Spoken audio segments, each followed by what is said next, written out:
32 minutes, 21 seconds. 5-second tone followed by a 1-second pause. You are listening to Spaceboy Universe. Okay, gang, let's go.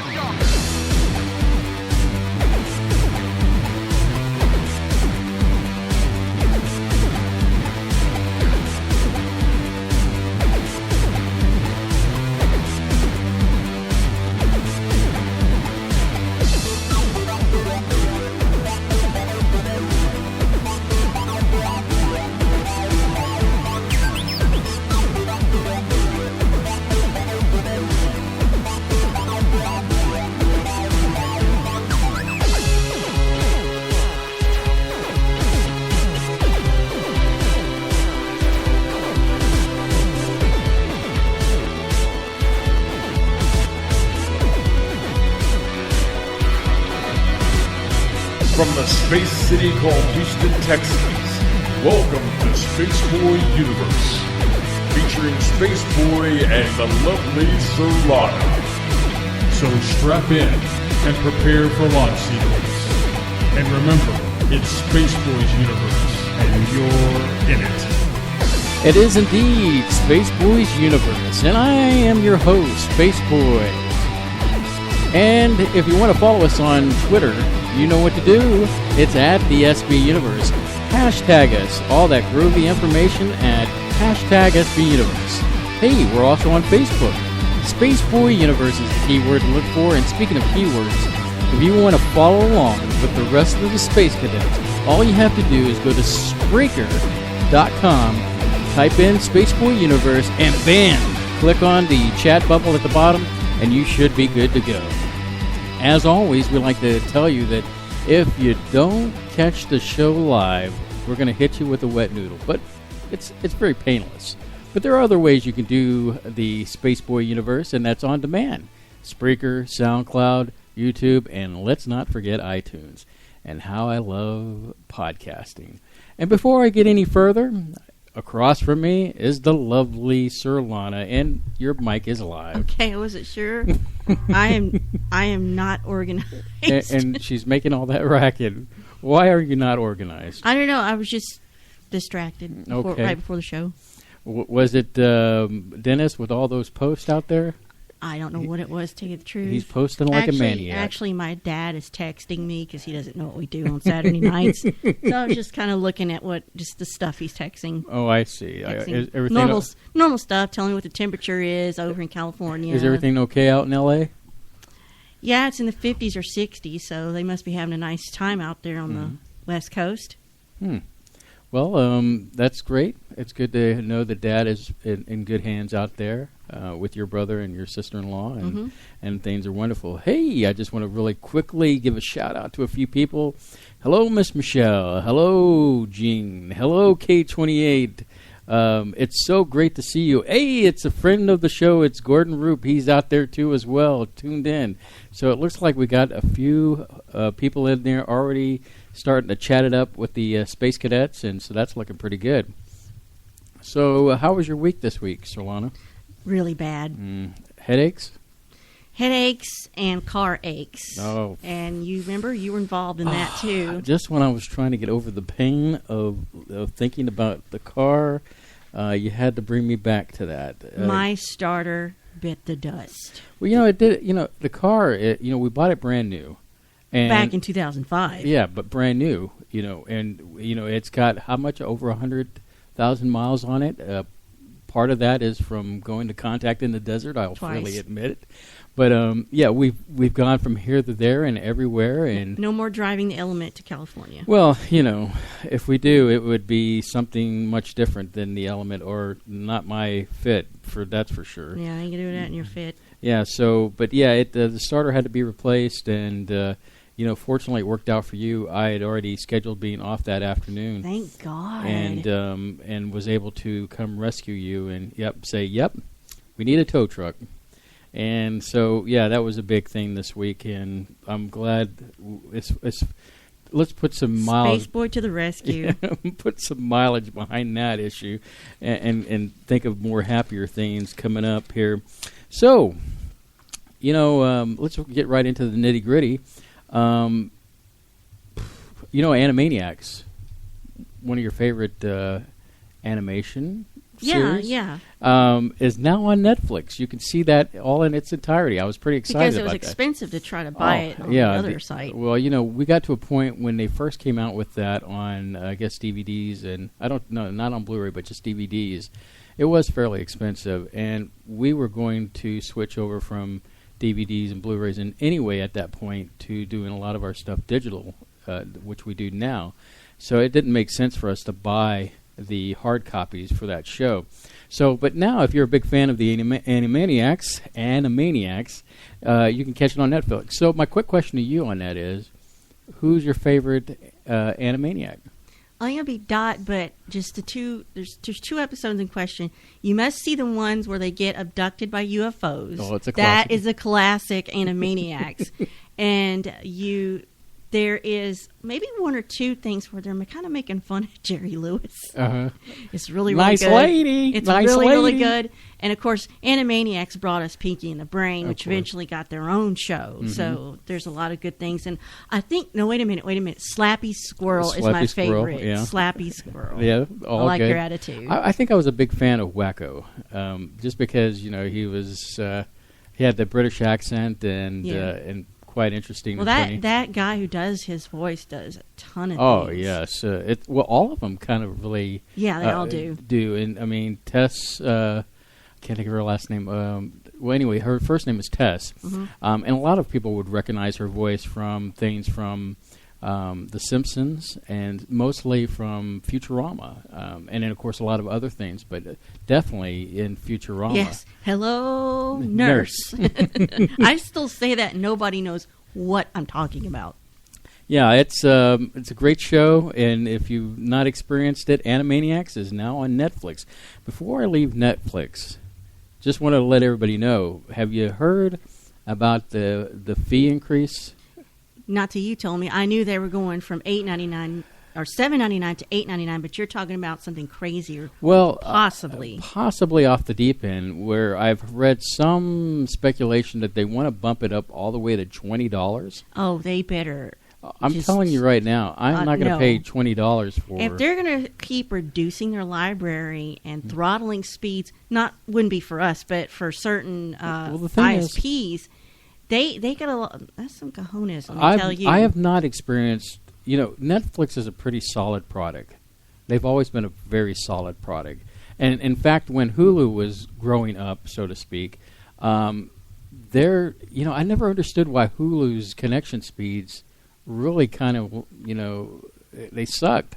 But I mean, Hulu's come a long way now, but Netflix from day one has had Game On since they've come out. Now, they have a great product. A lot of people like it. A lot of people watch it.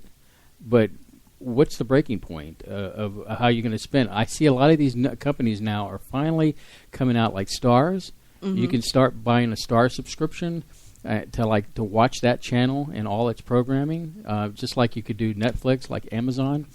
I just can't see them, bumping it up to $20 when a lot of people are just burnt out. What are they going to bring you for $20? Exactly. How are they going to make it worth your time? Now, granted, there's a lot of good programming on Netflix. We've watched things like Orange is the New Black. We like that. Me personally, I like the Marvel universe being brought there. There has been House of Cards, great programming. I mean, so they have some pretty solid stuff on their thing. But as far as, do you want to spend the money to watch that? So just a heads up, people out there. Netflix is... Keep your eye on them. Keep your eye on them. But I want to move now to the new trailer that's out there. And I think you know which one I'm talking about. Yes. The Star Wars Rogue One. Interesting subject matter for a separate movie. Right. Which is?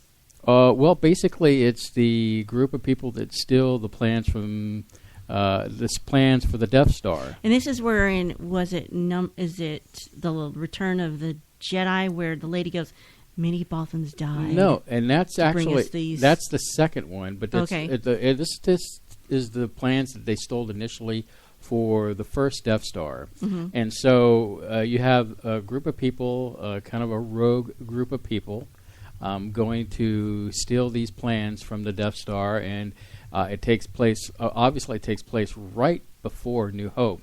And like I was talking in our last episode, there's supposed to be some kind of connection from Rebels in this movie too as well. But it looks really great. The music is not going to be John Williams per se. They've brought in another musical artist, and what I've liked about it is they've taken the Emperor's March and kind of slowed it down to make it kind of more dark. And it's already ominous. How are they going to make it dark? Well, I mean, when you were watching it, the music seems dark. It seems gritty. Mm-hmm. And then, of course, did you love that part when you see these people coming out of this bunker and there's these AT-AT walkers, and they're like, choo-choo, choo-choo. They're not AT-ATs? Well, AT-AT walkers, depending on who says what. But you know what I'm talking about. Wasn't that cool? Wasn't that, you know? Well, I like the thing that, once again, we're centered around a woman. Yes. Who's kicking butt. Exactly. Finally. I think, we're starting to see more and more women of action or action women in films now. And let's face it, I think Sigourney was, you have to say Carrie Fisher was before, but she wasn't that much of an action woman. I think Sigourney Weaver really... I know. She sort of rescued herself, even though the guys came out. She's like, let me show you how to do this, kid. Move over to the side. The first movie, it was kind of like, but I always referred to Sigourney Weaver as the first action woman, per se. She's the godmother of sci-fi action women. Exactly. But going back to this trailer, it looks awesome, and I can't wait. And I'd be interested in seeing this one. Yeah, and what's nice about this is a standalone Star Wars story. It has nothing to do with the main story, other than tying it in to A New Hope. But it can stand on its own. It doesn't need the other stories to be a part. Now, what I like is you have this coming in December, and then later on the next year you have the next story for Star Wars main stories line, and then the following year you have a Star Wars story, which I'm thinking. It's either going to be the Han Solo, Chewbacca, the origin story. Are they going to go back and try to find a younger actor? Yeah, in fact, they've been looking for one. How will they find a young Wookiee? Well, I don't think it takes much to, create a Wookiee. But I think this new guy that worked in The Force Awakens could possibly play Chewbacca. I know he's been training to be the replacement for him. But I think overall, what we're looking forward is that we'll have a movie after year of Star Wars, and with no end sight. I think the one I'm really looking forward to, that I would like to see, is Ian McGregor as Ben Kenobi, Obi-Wan Kenobi, and it'll take place after the Clone Wars. Yeah, I was like, okay, what happens after everybody goes into exile after number 3? Yeah, so there's possibly a Obi-Wan Kenobi movie, and of course, and then of course they're also talking about a Boba Fett movie too. So that could be a standalone Star Wars movie as well. So we can only see and hope that these things are going to work out. But from what I saw of that trailer, awesome. So I'm looking forward to that. Just real quick, I see that Bev's there, but her husband Bob is now in the chat, and just so you know, Bob. Spaceboy has mailed you the item you won from episode or show number 27. Superman is on his way. So Superman is flying to you fast as he can. And our other listener, Robert, if you're listening tonight, Batman is on his way to you as well. So we finally got that out. It took a little time. When you're mailing stuff from deep space, from the universe, sometimes it takes a little time to get back to Earth. So, we appreciate your patience. But, hey, why complain? It's free swag. Free. Wouldn't you agree? Yeah, you can't complain when it's free. Yeah, it's free. So you've got a bit of news that I'm excited about. Do tell. Sorry, I'm trying to make a snappy a snappy comeback. Bev wrote, Gordon, you're on a roll. So I was going to say, try croissant instead. Anyway, yes, I am personally excited by something that I contributed to a Kickstarter. Well, let's do this after a break. Okay. And then we'll pick it up after the break. Hey, I am from another planet, and you're listening to Space Boy Universe. Also on KFNX 1100 Independent Talk, Cave Creek, Phoenix. We'll be right back after this message.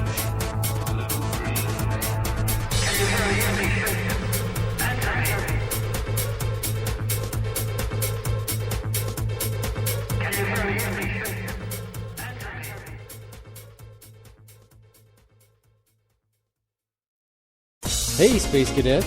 Want to show your love for the universe? Get your official SBU t-shirt now. Just click the banner on the homepage. Other products are available too. Get yours today.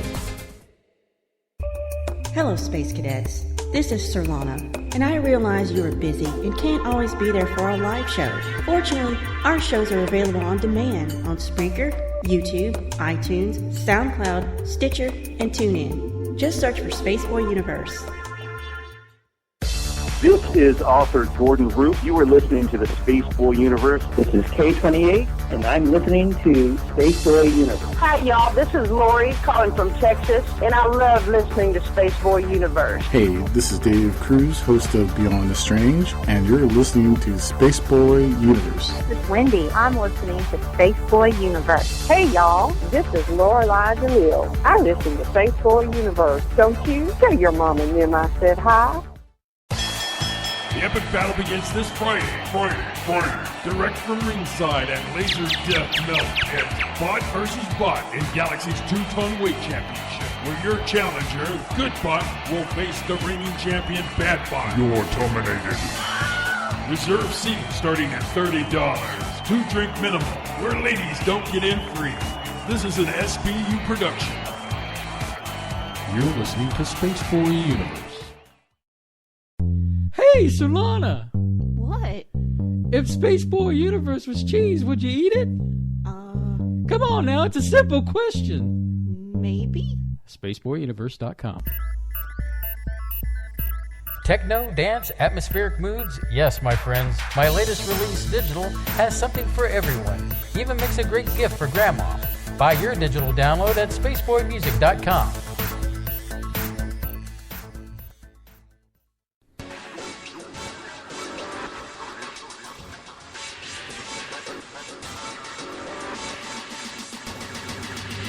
To call in, dial area code 713-7015-214. You are listening to Spaceboy Universe. Here are your hosts, Spaceboy and Surlana.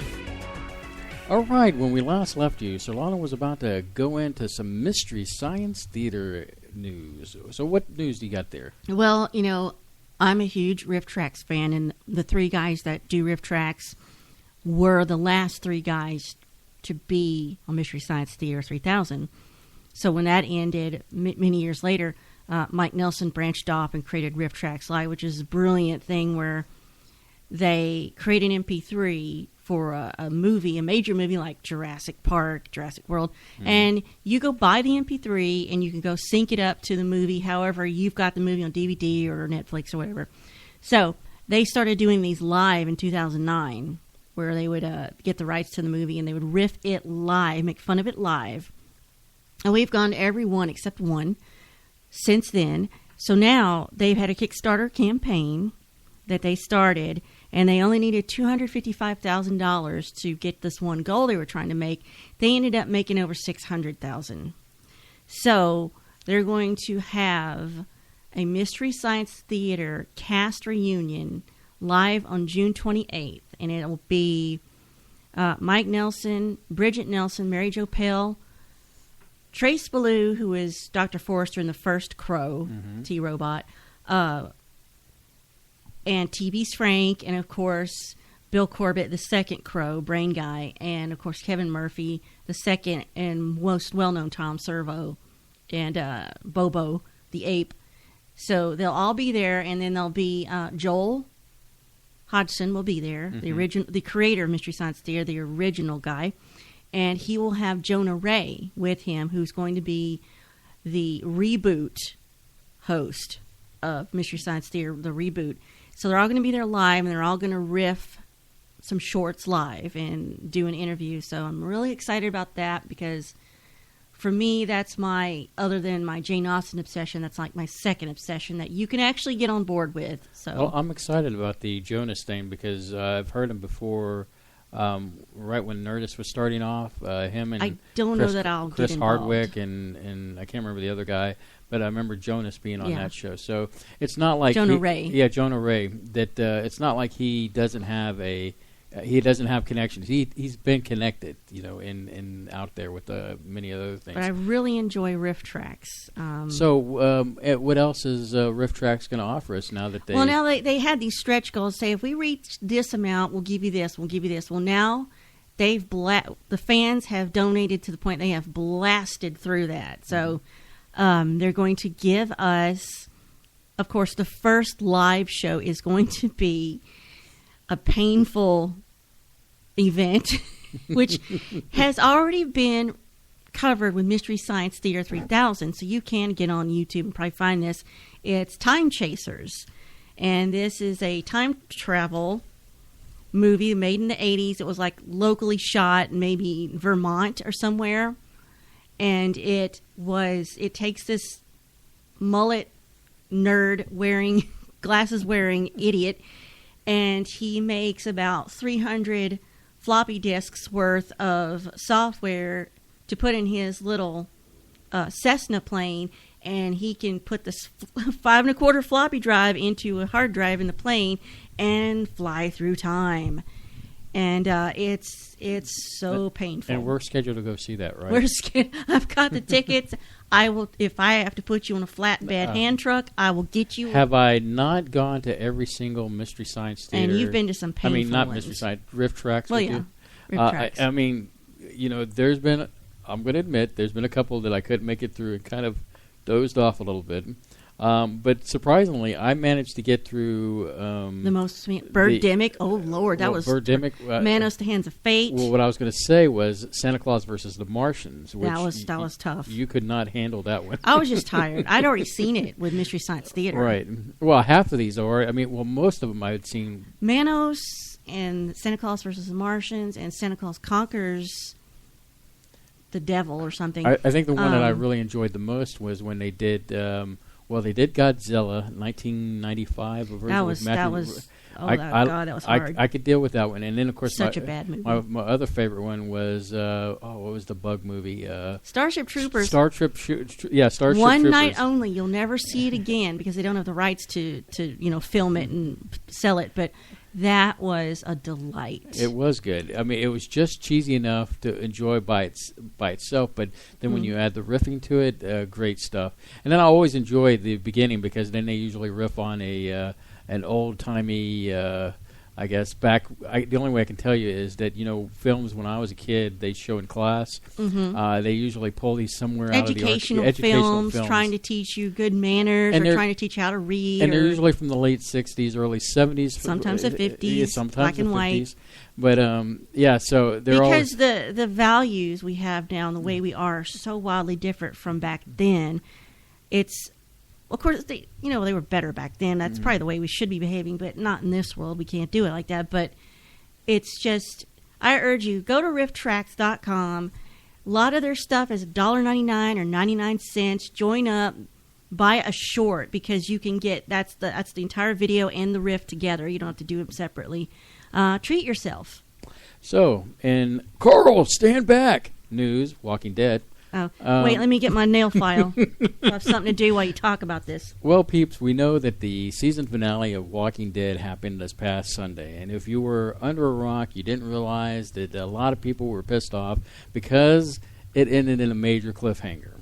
It had the introduction to Negan, who was wielding his Lucille, the baseball bat with the barbed wire on it.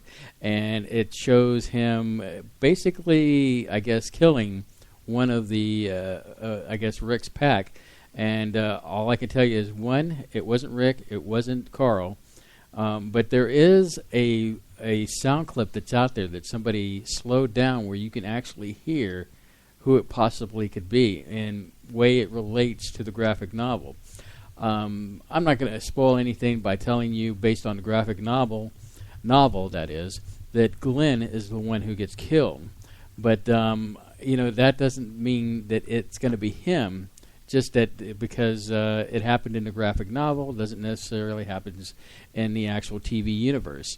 We've seen many characters such as Daryl, who wasn't in the graphic novel, who's been a great person to watch through this whole thing, not be in the graphic novel. So, heads up. Well, I can tell you it's not Rick, and it's not going to be Carl because of what Negan says in the lines, and you can kind of deduce from there that it's going to be one of the other people. So that's my Walking Dead talk for this week, and we now join Surlana back engaged with the audience. What's funny is while he's talking about that, and I couldn't care less, and I'm just chatting, he's looking right at me like I'm paying attention, and I'm like, I'm chatting, I'm playing solitaire in another window. I mean, sometimes bless his heart. She's smiling over there and looking attentively, and I like to pretend that she's doing that to me, but the reality is she's just happy that she scored 235 on Scrabble. Yeah. So going from that, I want to touch upon another movie called Hardcore Henry. Now, you saw the trailer for that one, didn't you? Or a little part of it. Yeah, that had to have been right before we were watching Deadpool. Like maybe it was the trailers before Deadpool. It was. That's what that was. And I'm going to tell you, on one end, it looks relatively cool. I mean, it's exciting. It's first-person shooting. I mean, but the thing is, you and I can't deal it. It's like this harkens back to the first movie I saw that was kind of similar like this. It's the way it's shot. The Blair Witch Project. I could not stand watching Filmed it. from first-person perspective, like you're in a video game. It's the same thing, that first-person shooter perspective. You and I are just, it's very easy for us to get motion sickness. And I think after 2 minutes, we'd have to have left the theater if we want to see this. So I don't know if that we'll ever see that movie. The fact is, don't let these old fogies deter you from going to see this movie because it looks pretty dang cool. Yeah, and if you can handle it, we could take Dramamine before, but I'll be knocked out in 10 minutes. So. So that's that, and we don't got much more time here, and I'm trying to squeeze in one last thing. Did you see that video on Facebook or anywhere else in the universe about the cats being tested in 0G? No. Yeah, apparently, I saw that, posted it on my wall. Some people thought I was being funny about it, but I was just actually trying to show people that, they tested cats for 0G. Of course, I was having to explain to a friend of the show, Natalie, shout out to her, that they used a lot of animals back then for testing to go into space. The Russians, they launched a dog into space. Are they trying to get rid of cats by launching them into space? They were just kind of testing them to see how they would react. I mean, we ended up sending a monkey to space, but they were showing how cats, when dropped, they do this. They'd probably be just like endlessly twisting. Well, it was quite interesting. I mean, and when I say funny, it was not funny like, I'm trying to laugh at the situation, but it was funny how they adjusted. How they, it was in that sense. So, there were a lot of animals back then. So that's on my wall for you to peekaboo at. And I guess we've got 30 seconds.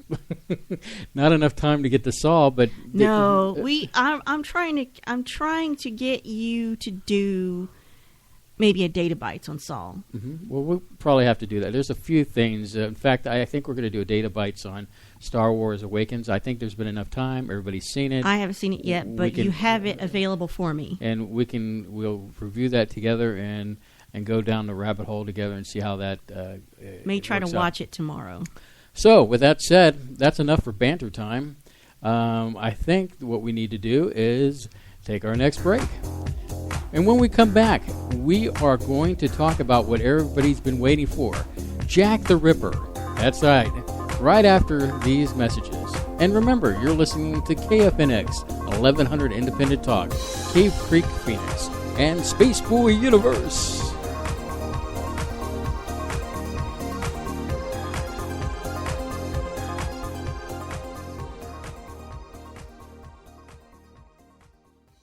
Hey, Space Cadets. Want to show your love for the universe? Get your official SBU t-shirt now. Just click the banner on the homepage. Other products are available too. Get yours today. Hello, Space Cadets. This is Surlana, and I realize you are busy and can't always be there for our live show. Fortunately, our shows are available on demand on Spreaker, YouTube, iTunes, SoundCloud, Stitcher, and TuneIn. Just search for Spaceboy Universe. This is author Jordan Root. You are listening to the Spaceboy Universe. This is K28, and I'm listening to Spaceboy Universe. Hi, y'all. This is Lori calling from Texas, and I love listening to Spaceboy Universe. Rock on, Spaceboy. Hey there, this is Wendy. I'm listening to Spaceboy Universe. Hey, this is Elisha, and you're listening to Spaceboy Universe. Hey, y'all. This is Lorelai Jamil. I listen to Spaceboy Universe. Don't you? Tell your mom and them I said hi. The epic battle begins this Friday. Direct from ringside at Laser Death Melt. It's Bot versus Bot in Galaxy's two-ton weight championship, where your challenger, Good Bot, will face the reigning champion, Bad Bot. You're terminated. Reserve seating starting at $30. 2-drink minimum, where ladies don't get in free. This is an SBU production. You're listening to Spaceboy Universe.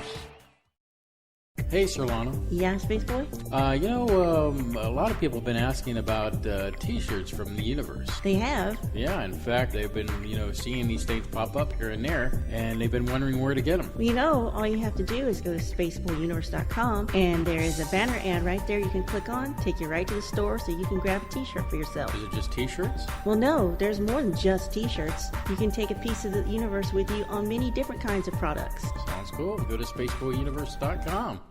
Hey, Surlana! What? If Spaceboy Universe was cheese, would you eat it? Come on now, it's a simple question. Maybe. Spaceboyuniverse.com.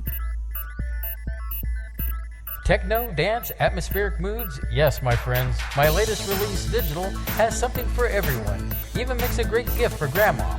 Buy your digital download at spaceboymusic.com.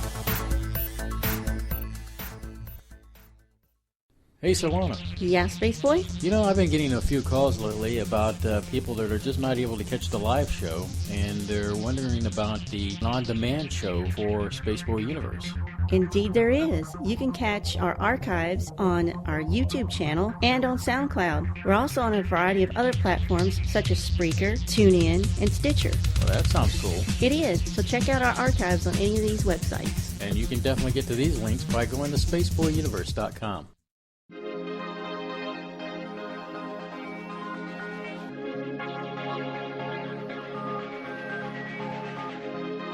To call in, dial area code 713-701-5214. You are listening to Spaceboy Universe.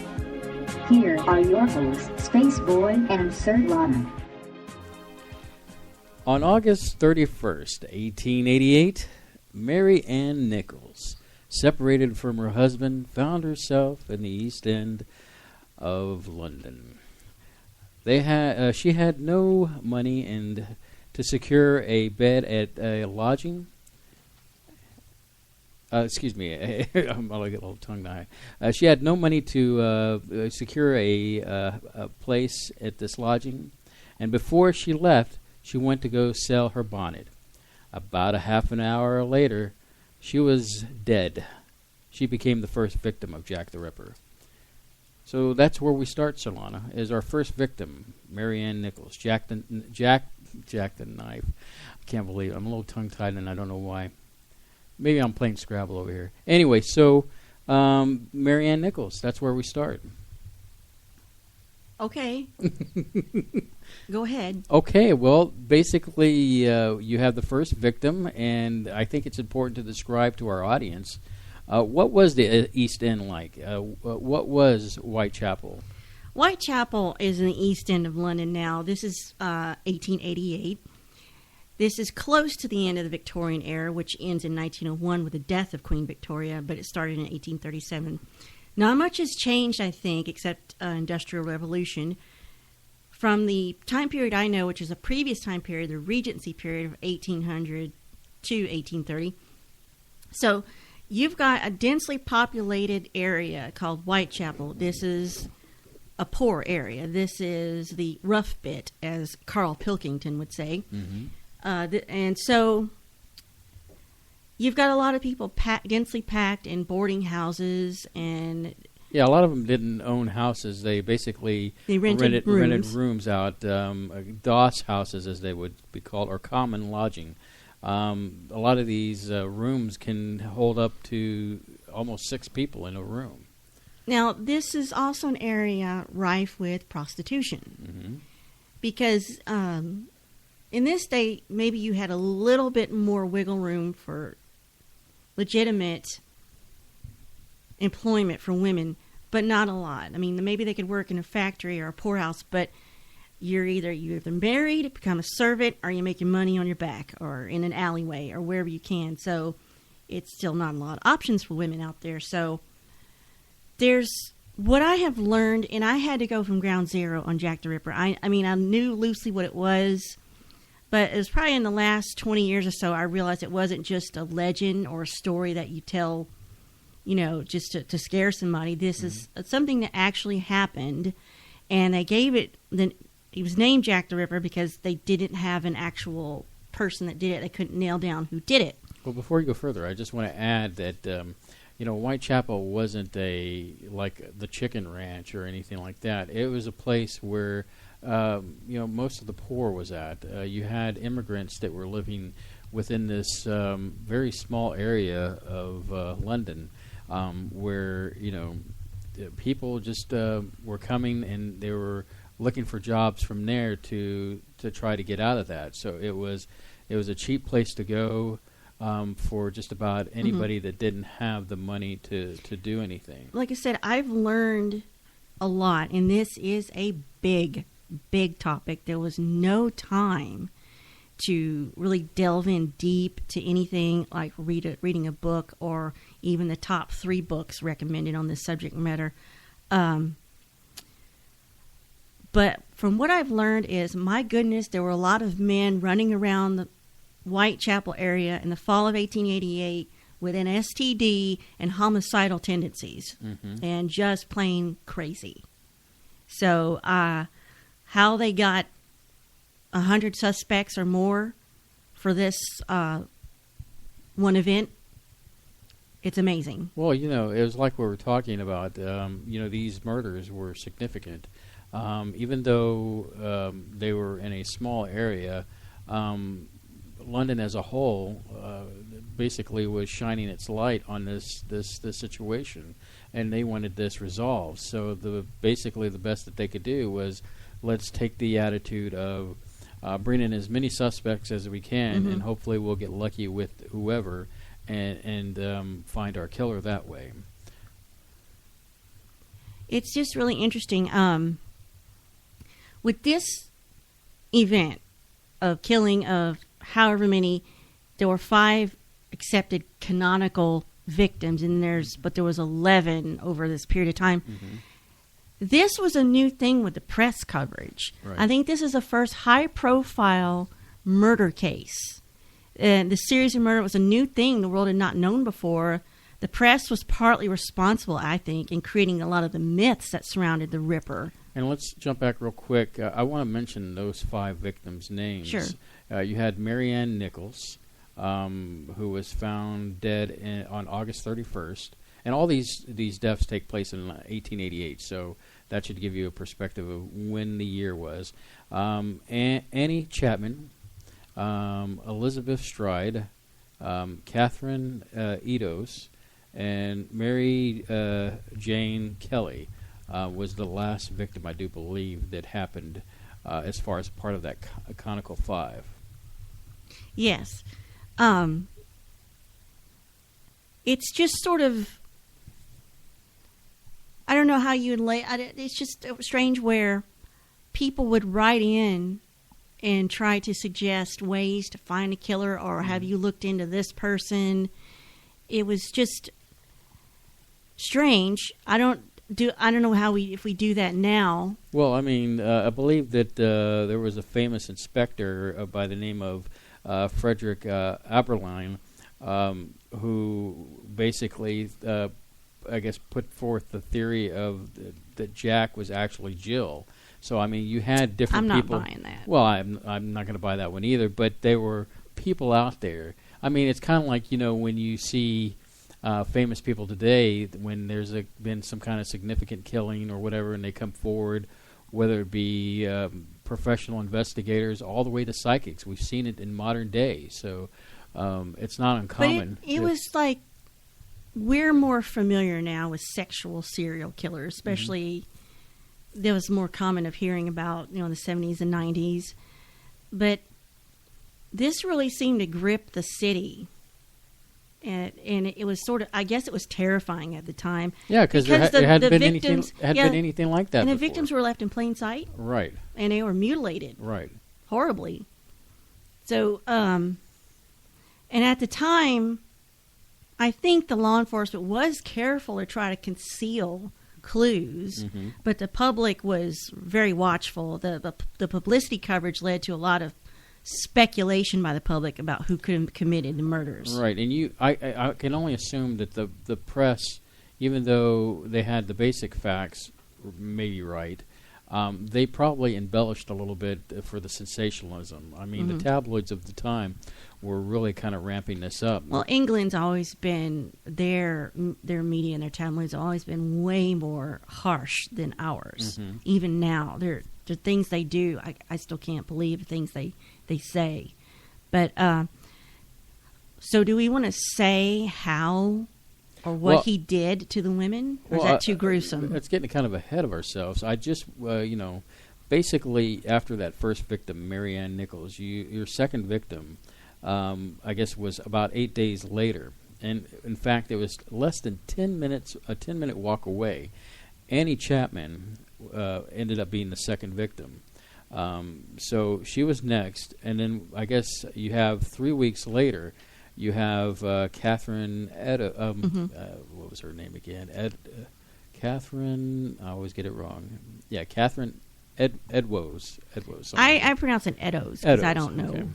Well, and the reason why I kind of skip ahead is because we get to this point where she was the most, I guess, brutally victimized person out of the bunch. And what's interesting about that is that during this time, this was the first time that Jack the Ripper had written a note on a wall in chalk. And why I find that interesting is that the chief commissioner of the Metro Police, Sir Charles Warren, ended up running down there as fast as he could and washed that stuff off. Why did he do that? Well, that's a good question, Surlana. I'm glad you brought that up. And believe it or not, that wasn't planned out that way. Well, the reason is that it kind of, I guess, pointed to Freemasons. And conspiracy theories. Yes, and this is what makes it what interesting. We love. Well, Sir Warren was a Freemason. So I can only assume either he was contacted or he took it upon himself to go down there to erase this information. So it kind of makes you wonder if Jack the Ripper wasn't a Freemason for bringing this information up on the wall. So cover up, I'm kind of seeing something there as a possible theory as to this Jack the Ripper story altogether. And so, you have that in that involved. What's some of your information you have around that time period? Well, the one thing they noticed is the autopsies revealed there was clear indications that the victims had been strangled. He cut their throats when the women were on the ground. Why is this significant? This is because the splatter stains that show that the blood pooled beside or under the neck of the head of the victim rather than the front, which is where the blood would flow if they'd been standing up. He lowered them to the ground rather than letting them fall. So this method prevented the killer from getting blood stained. Now, it's interesting you bring that up because when I was doing the information about criminal profiling, Robert Anderson asked police surgeon Thomas Bond his opinion on the extent of the murderer's surgical skill and knowledge. Basically, Mr. Bond said, no doubt it was committed by the same person, and that the throat was one of the first things that were cut on the victim. So, you're getting a criminal profiling of someone who basically felt that these conical five were the same victims of the murderer. Sorry, I was writing a note. Sorry. So he had a method of killing. Mm-hmm. So these canonical five were killed the same way. Right.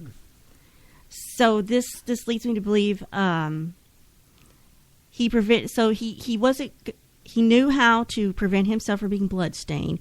It says he would take the victim's right side, reach over and get from the victim's right side to cut to the left side of her throat. The blood flow would have been directed away from him, so to reduce the amount of blood in which he would have been exposed to. And if the victim was already dead before their throats were cut, then the blood that came out would not be so much. With the heart no longer beating, the blood would not have been pressurized, so only the blood in the immediate area of the wound would have been evacuated very gently. Now, it's interesting you bring that up, because there is an Masonic ritual of, and I don't know all the extent of details, but it can be easily found that a part of the ritual of being a Freemason, they talk about mimicking cutting from the left to the right. I did not know that. Yes, and they do that in pantomime. Then they're mostly talking about if you spill the beans about our organization. Is that where you get the old sign where you put your finger on your throat from the left to the right? No, but that sounds to indicate you better keep your mouth shut or we'll cut your throat. Yeah. I don't believe that does, but if it does, I mean, then it's interesting to research. Yeah, we'd have to look into that. Like you said, so much information here to study that it would probably make it into its own other show altogether. So once again, just pointing out, we're talking about Masonic rituals that kind of tie into it. In fact, I was mentioning prior to the show how Jack would leave all the person's belongings at their feet. Oh yeah. So, and that ties into ritual as well. So, but yeah, you were saying. Well, trying to think about the investigation and the profiling in the Victorian era. What did they do at this time? So, you've got to remember, this is before hard forensic science like we have today, like fingerprinting and DNA. What they had to rely on was catching the person in the act or eyewitnesses. But there were eyewitnesses, apparently, which I found out recently. Somebody described him. I've lost it in my notes. I'm sorry. Apologize. She's buffering people. Sorry. Anyway, I'll find that later, so I won't make it awkward. But what got me was, okay, so you've got the Whitechapel area of London. Right. So when this started happening, Whitechapel Metropolitan Police were involved in investigation. But after Nichols was murdered, Scotland Yard got involved, and then the City of London Police also investigated after Edo's murder. So it just got wider and wider and wider coverage.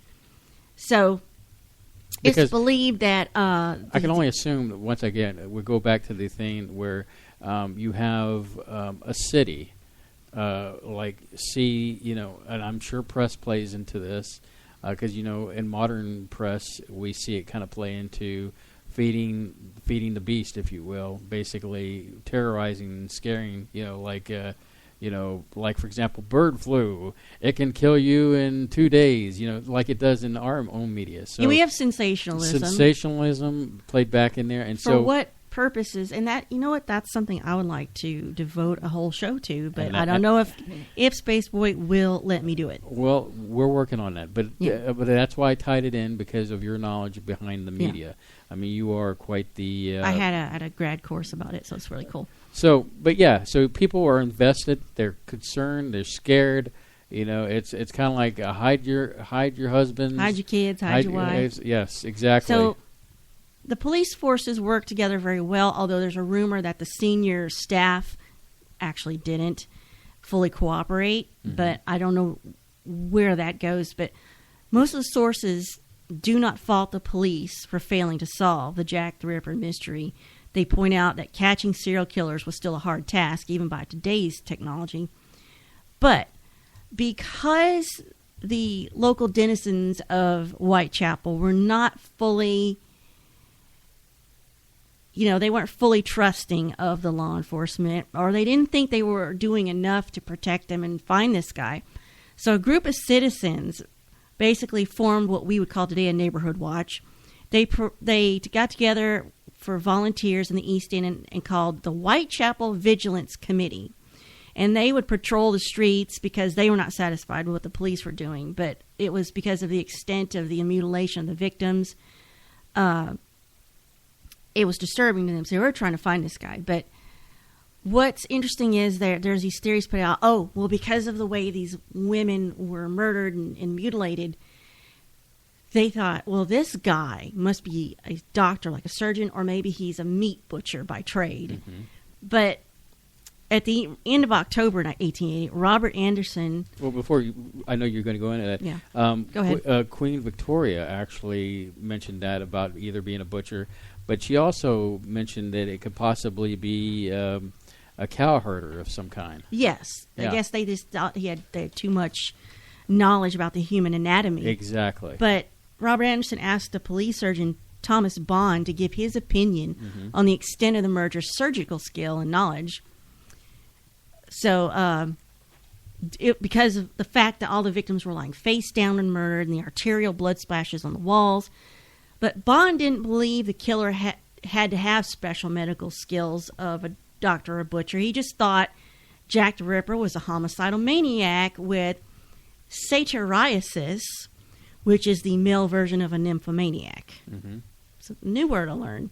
I also learned a new word called ripperologists, which are people who study the Jack the Ripper case. Something new I learned.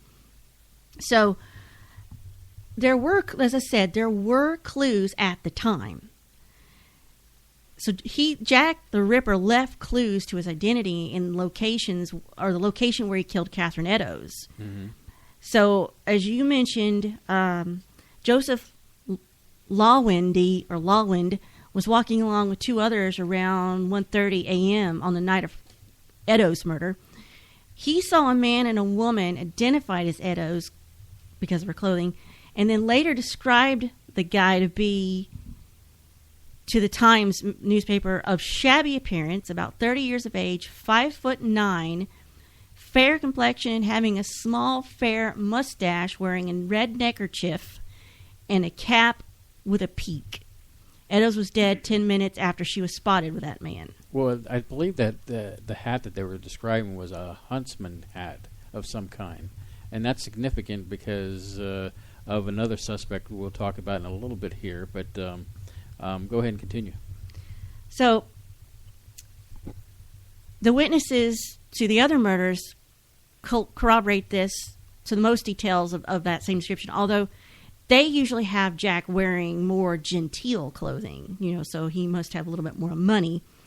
But after 90 minutes after Eddowes' murder, the police constable, Alfred Long, discovered a bloody piece of her apron close to some graffiti. Now, you've got something about that on the wall. Which I just mentioned about the chief commissioner of Metro Police going down there to take that off the wall, and the connection to Freemason. Yeah.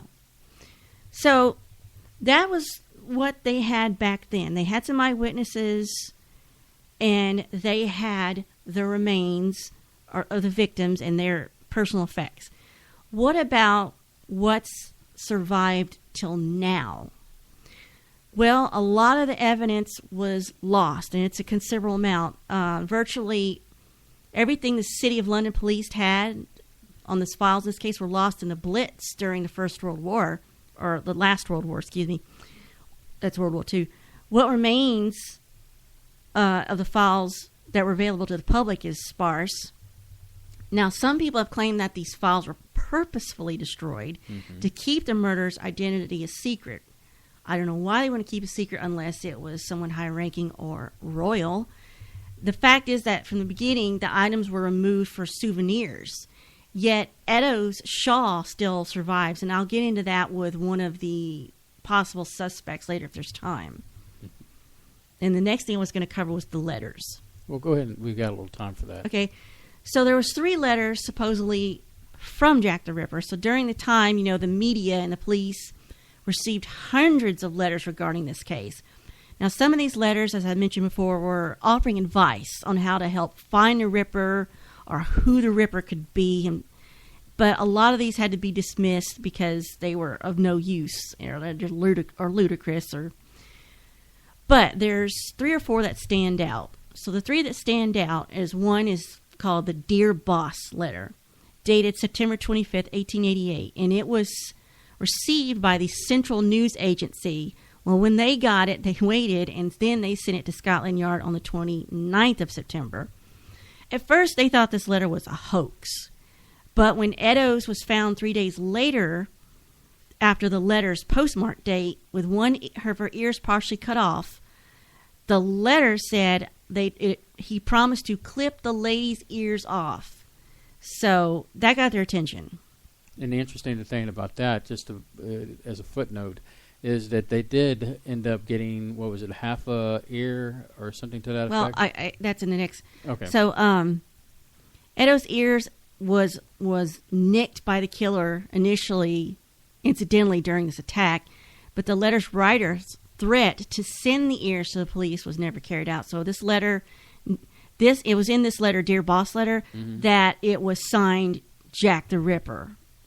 And that's when a legend got its name. So the 2 following letters had the same kind of tone of this letter. The next letter, the Saucy Jack letter, was postmarked October 1st, 1888, and it was received the same day to the Central News Agency. Now, the handwriting of Saucy Jack was the same as Dear Boss, or similar, and it mentions 2 victims, which may have been Stride and Edo's.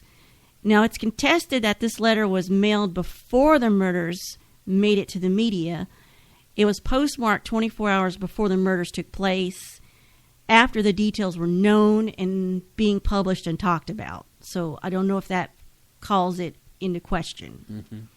Now, the From Hell letter was sent to George Lusk. George Lusk was the leader of this neighborhood watch, the Whitechapel Vigilance Committee. But this letter was not like the previous 2. For one thing, the letter came with half of a kidney preserved in ethanol. And this letter says that the other half of the kidney was fried and eaten. And I don't know if they had fava beans back then. So that's the more, serious letter. I don't know if you've got anything more about that. No, I figured you would have the bulk of the letters. But it's interesting, like I said, tying it back, that what's significant about this is that Jack the Ripper he's a first when it comes to sending letters to not only the police but also to the press. Yes. And so, you get that. And didn't mind the attention. In fact, if indeed some of these letters are actual letters from him, I can only assume as a murderer, he's probably feeding off the you try to catch me if you can. You're not going to catch me. Yeah. Can you think off the top of your head, or our listeners, is there anybody in our more modern recent times that did something similar, that put the clues out there, that wrote letters, or did kind of media releases? Well, I guess let me think here. The Zodiac Killer put out, it was involved with the press and sent out these coded messages, and so that's you could go so many thousands of different away from Jack the Ripper. You could try to do the psychology behind it with modern killers. It's just there's so much you could do here. Indeed, you are correct. And I guess when we come back after the mega break or the top of the hour, we'll talk more Jack the Ripper and get into some more subject matter. So suspects. Yes, suspects are up. Hey, you're listening to KFNX 1100 Independent Talk, 1100 Independent Talk, and that's Cave Creek, Phoenix. Also, you're tuned into the powerhouse known as Spaceboy Universe. So don't touch that dial or touch that mouse or wherever you're listening to in the universe. We'll be right back.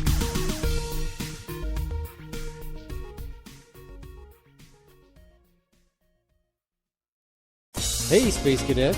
Want to show your love for the universe? Get your official SBU t-shirt now. Just click the banner on the homepage. Other products are available too. Get yours today. Hello, Space Cadets. This is Surlana, and I realize you are busy and can't always be there for our live show.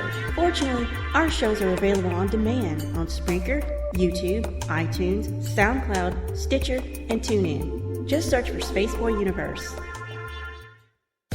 This is author Jordan Root. You are listening to the Spaceboy Universe. This is K28, and I'm listening to Spaceboy Universe. Hi, y'all. This is Lori calling from Texas, and I love listening to Spaceboy Universe. Rock on, Spaceboy. Hey there, this is Wendy. I'm listening to Spaceboy Universe. Hey, this is Elisha, and you're listening to Spaceboy Universe. Hey, y'all. This is Lorelai DeMille. I listen to Spaceboy Universe. Don't you? Tell your mom and them I said hi.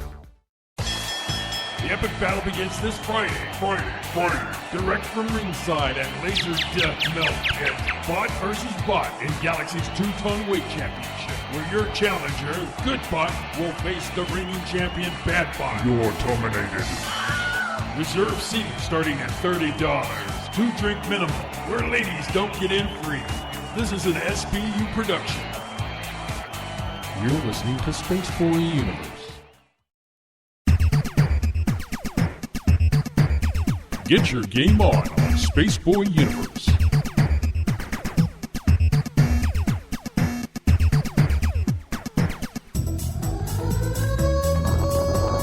Level up with Spaceboy Universe. No quarters, no problems. Play it at Spaceboy Universe. Hey, Surlana. Yeah, Spaceboy? A lot of people have been asking about T-shirts from the universe. They have? Yeah, in fact, they've been, seeing these things pop up here and there, and they've been wondering where to get them. Well, all you have to do is go to spaceboyuniverse.com, and there is a banner ad right there you can click on, take you right to the store so you can grab a T-shirt for yourself. Is it just T-shirts? Well, no, there's more than just T-shirts. You can take a piece of the universe with you on many different kinds of products. Sounds cool. Go to spaceboyuniverse.com. Hey, Surlana! What? If Spaceboy Universe was cheese, would you eat it? Come on now, it's a simple question. Maybe. Spaceboyuniverse.com. Techno, dance, atmospheric moods? Yes, my friends. My latest release, Digital, has something for everyone. Even makes a great gift for Grandma. Buy your digital download at spaceboymusic.com.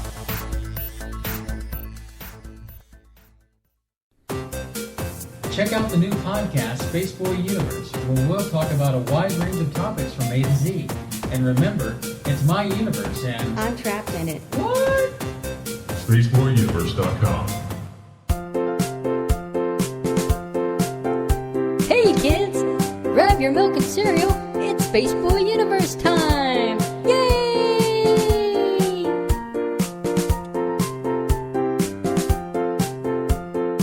Hey, Surlana. Yeah, Spaceboy? I've been getting a few calls lately about people that are just not able to catch the live show, and they're wondering about the on-demand show for Spaceboy Universe. Indeed there is. You can catch our archives on our YouTube channel and on SoundCloud. We're also on a variety of other platforms such as Spreaker, TuneIn, and Stitcher. Well, that sounds cool. It is. So check out our archives on any of these websites. And you can definitely get to these links by going to spaceboyuniverse.com.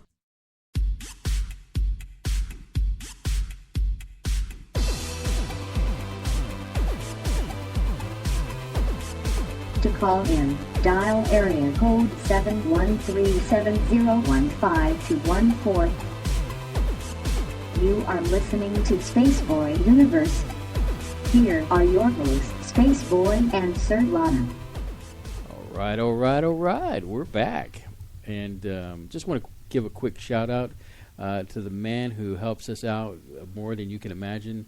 Thanks, Dennis, for all your help. We appreciate you, man. Dennis is the man. He is the man. He's the action man. He's the man with a plan. So, with that said... Let's talk about suspects. Do. Interesting thing is, they noted back in the time, is these murders happened around weekends and public holidays. Now, this led people to believe that the Ripper must have been regularly employed during the week and lived locally. So this means it could have been a well-educated man, possibly upper class, maybe a doctor or an aristocrat.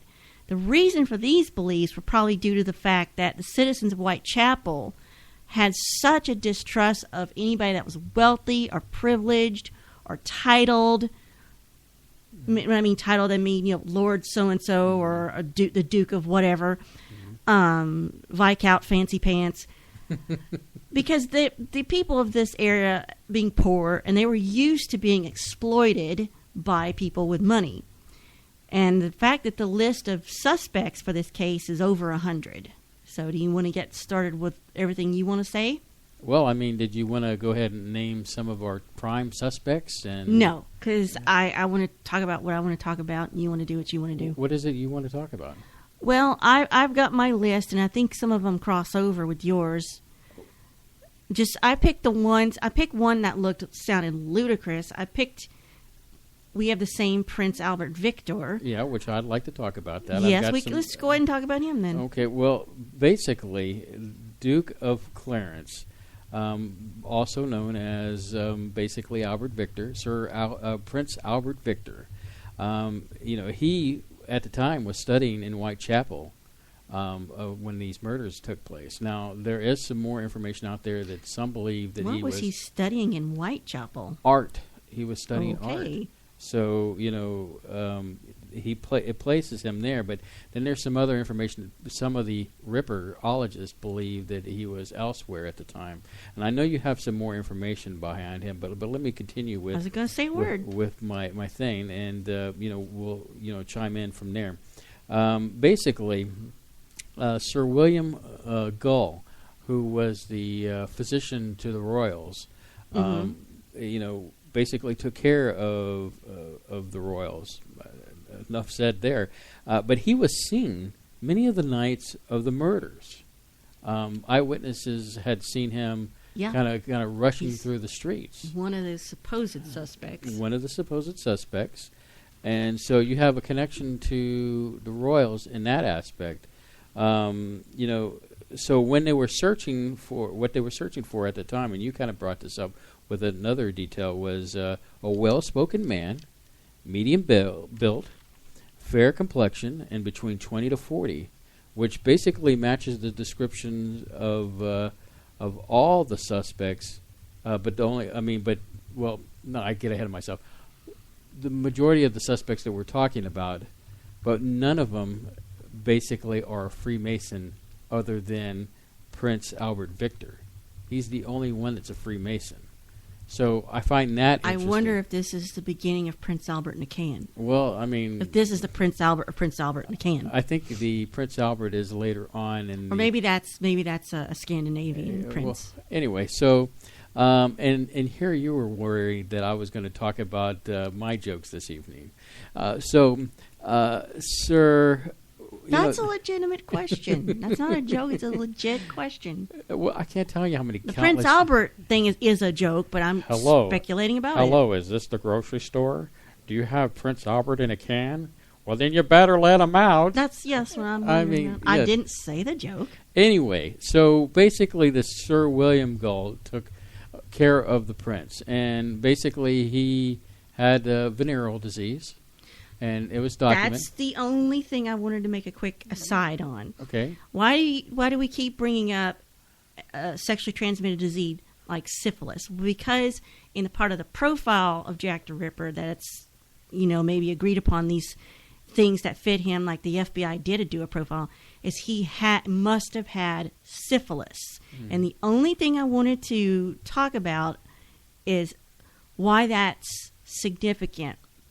So I looked up separately the effects of syphilis if left untreated. Okay, so it's a sexually transmitted disease that's still with us today. The longer you have it and leave it untreated, the more damage it does and becomes harder to treat. If left untreated, syphilis can eventually cause damage to the brain, nerves, eyes, heart, blood vessels, liver, bones, and joints. And in the extreme cases, it can cause difficulty coordinating muscle movements, paralysis, numbness, gradual blindness, mental illness, and even death. So it's not to be trifled with. Go ahead, sorry. Yeah, no, so it's significant that you bring that up. So, you have Sir William Gull, who documented basically his patient's life and could tell, he detailed notes all together.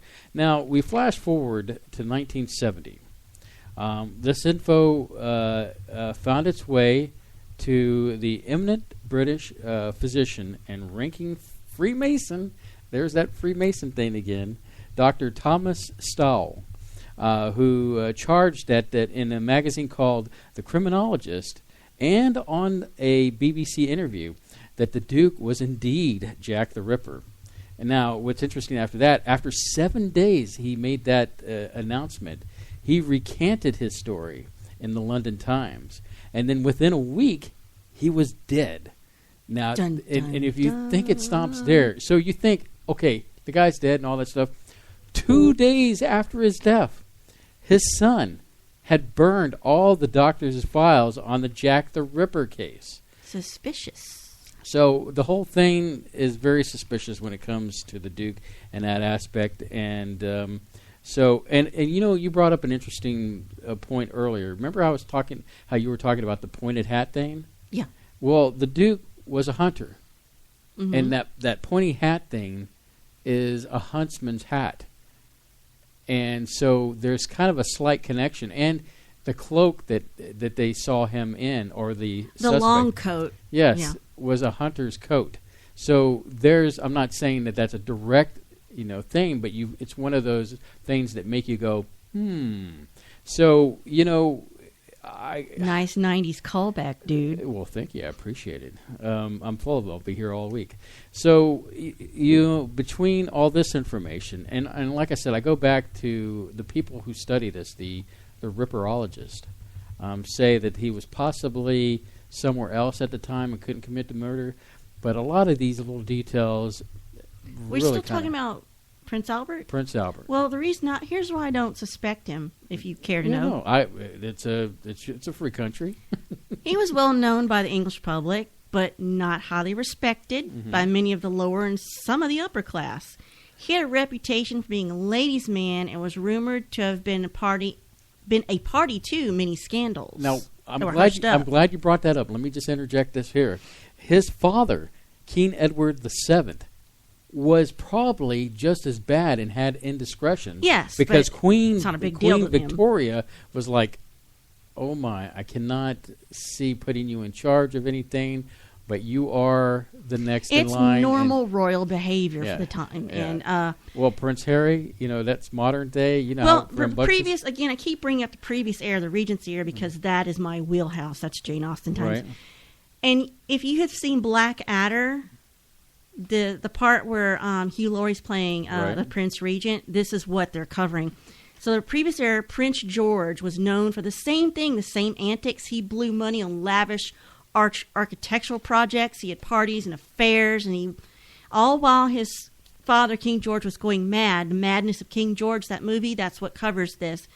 But this guy, Prince Albert, was said to be dull, listless.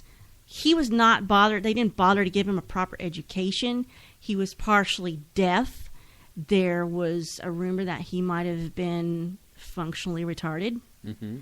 So I'm thinking he may not have been stable enough to carry out these kind of carefully planned method, standard method operation murders. And my response to that is that, even though we talked about the effects of syphilis, I would probably throw out the fact that he died roughly 4 years later. Right. And so it's conceivable he might have been in his prime enough to commit the murders at the time. But they didn't suspect him until it didn't crop up till 1962 in a publication called According to Jack the Ripper, A to Z by Begg, Fido, and Skinner. Strange. The first allegation comes from Philippe Julien in his book Edouard the 5, 6, 7. It's Roman numerals. I had to sit there and go 5, 6, 7. In it, Julian remarks, the Prince and the Duke of Bedford were rumored to be responsible for the murders. I cannot find any details on this mysterious Duke of Bedford to corroborate this remark. So, but the idea that it was the Prince was carried out in 1970 by Dr. Thomas Stowell, who published an article in a publication called The Criminologist. So Stowell's article said, his article is called A Solution. But Dr. Stowell used private papers of Sir William Gull as his primary source material. And so Stowell said Albert was suffering from syphilis and it drove Albert insane, so he committed the murders. But if you're insane, I just don't know if, are you there enough to do 5 murders and make sure they're all the same? Are you asking me personally? I mean, is it possible? You got a brain, use it. I mean, yeah, but I'm not crazy. I mean, in the sense of committing murders. But I don't know what goes on with the psychology and being. Well, I mean, with syphilis making you crazy enough. I mean, what I'm trying to say is, okay, tonight I'm going to kill this woman. I'm going to do it like this, and then the next 2 days later I'm going to do the same thing to this woman. And I got to make sure to make it the same. And I got to write all these notes to the press. I mean, are you there enough to do all that? Well, I mean, now you're going to get me to go down, and I'm going to get cramped for what I'm about to say. But do you not have people that are gifted, that have the ability? Idiot savants? Yeah, that can Rain play. Man? Yeah, so couldn't there have been an idiot savant serial killer? You and I were speculating, is Jack the Ripper like... Is he not, or is he as calculated like someone like Dexter Morgan, who's fictional, but... Right. Or is this more like, I think I'll kill 5 women and then stop. Right. You know, so I just wondered. It's interesting information, but, we'll go beyond this and into our next suspect. What you got there? I just wanted to mention one quickly, and it's insane. Mm-hmm. It's not anybody I would give any credence to, but I had never heard this before, and it shocked me that Charles Lutwidge Dodson was a suspect. You're going, well, who's that? Well, you might know him better by his pen name, which is Lewis Carroll, the writer of the Alice in Wonderland books. What? Yes, that's what I said. I think we could almost do a show on him because there's a lot of strange stuff around him. But he was a brilliant mathematician in his 20s. He became a lecturer, but he was bored with that. His students, when he went to go teach, his students felt the same way he did, as a bunch of apathy. They didn't want to be there. He didn't want to be there. They didn't want to learn. He didn't want to teach. So he was slender. He was 6 feet tall. He had a stammer. He was also a deacon of the Anglican Church, but he didn't want to become a priest. Now, he supposed the reason he didn't become a priest was because of his turmoil of sexual guilt. After his Alice stories became popular, he lived sort of a split life where he was his real self, Dodgson, and then he kind of had to be this persona of Lewis Carroll. And they said possibly he may have had many unconventional sexual relationships with women. This was not elaborated on. He was sort of like a scholar saint, and he seemed to avoid adult social life, social settings, and he seemed to be more like a perpetual child. He only related to children, and this is where it gets a little weird. He also had a lifelong passion for Alice Liddell, who is one of the 3 children of the Liddell family who lived near him. Alice fired his creativity for Alice of the book. But there was no evidence. They're trying to say there's no evidence he proposed marriage to a young Alice Liddell, but that never stopped everybody from believing it. So he's got this background that's called into question in his character, but I don't think that makes him a cold-blooded killer since he's got some questionable morals or something. But this theory was first proposed by Richard Wallace in 1996, but had no evidence to support his claim. But this is what Wallace said, okay? Wallace claimed in a book in 1996 that Lewis Carroll not only killed prostitutes in the East End, but hid clues to it throughout Alice in Wonderland. Those clues involved rearranging letters or random passages of the book into brutal descriptions of prostitute murder. You could do that with anything. Oh, for heaven's sake. So that was just a quick aside I thought was one of the nuttier speculations. And I know you had mentioned, do you want to mention about Kaminsky? I have that, and I have two others, and then I have the one from Australia. Well, I think that what's important here is the Kaminsky one, because there's a lot of... This one has more in the Australian credence one. to it. So go ahead and mention him, and then get to the Australian theory. So this could be David Cohen, a.k.a. Nathan Kaminsky, possibly a.k.a. Aaron Kosminski, a.k.a. the Leather Apron. Mm-hmm. So Nathan Kaminsky was a poor man living in Whitechapel during this time of the murders, and he was described as having homicidal tendencies and a great hatred of women. That's, I think, the most significant. I didn't have enough material or time to see why he had this great hatred of women, particularly prostitutes, but that might be worth investigating at some other time. But so Kaminsky was incarcerated at a lunatic asylum right after the time the murder stopped. He died soon after he was incarcerated, but he was born Aaron Mordecai Kosminski. So his name the spelling keeps getting changed. Right. He was admitted to Colney Hatch Lunatic Asylum in 1891. Now, he migrated to England in the 1880s. Yes. He was a hairdresser in Whitechapel during the time of the murders, which now puts me in mind of the Barber of Seville, kind of thing. He was one of the suspects at the time, but it wasn't until a century later he was identified as Kosminski instead of Kaminsky. Mm-hmm. There is little evidence linking him, but it's possible he might have been confused and also a victim of anti-Semitism because he was a Polish Jew. There was another Polish Jewish man in the asylum by the name of Aaron Cohen, who was at Colney Hatch Asylum. Cohen was known also as having violent tendencies, but Kosminski, on the other hand, was mostly harmless in the asylum, but he did have auditory hallucinations, paranoia about the food they would serve him, and he refused to wash or bathe. But Melville McKnighton named Kosminski as a suspect in his 1894 memorandum, as did former Chief Inspector Donald Swanson. He noted him in handwritten notes seen in the margin of his copy of the Assistant Commissioner Sir Robert Anderson's memoirs.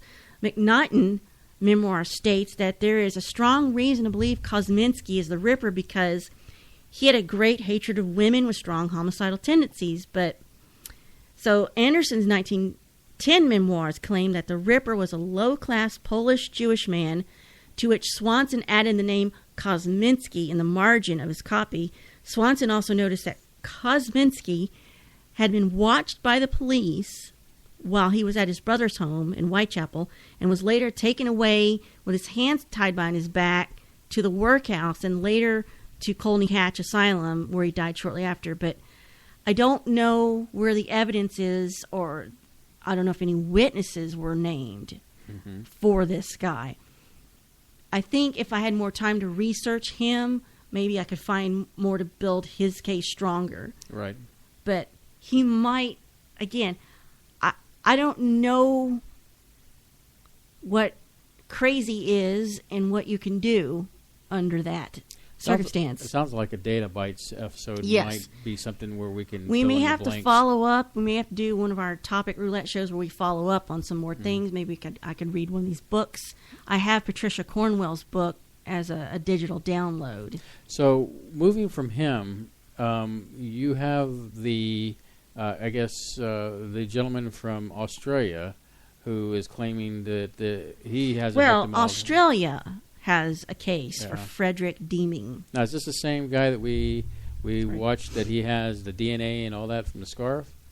Or is this... I don't know if you watched this. I watched it alone, but I don't know what you've seen it. Is this the same guy a video. that tested a scarf for the DNA? So this is what I'm talking about. Go ahead and let's... All right. I saw this nifty video on YouTube. So Australia thinks they have Jack the Ripper. and a man named Frederick Deeming.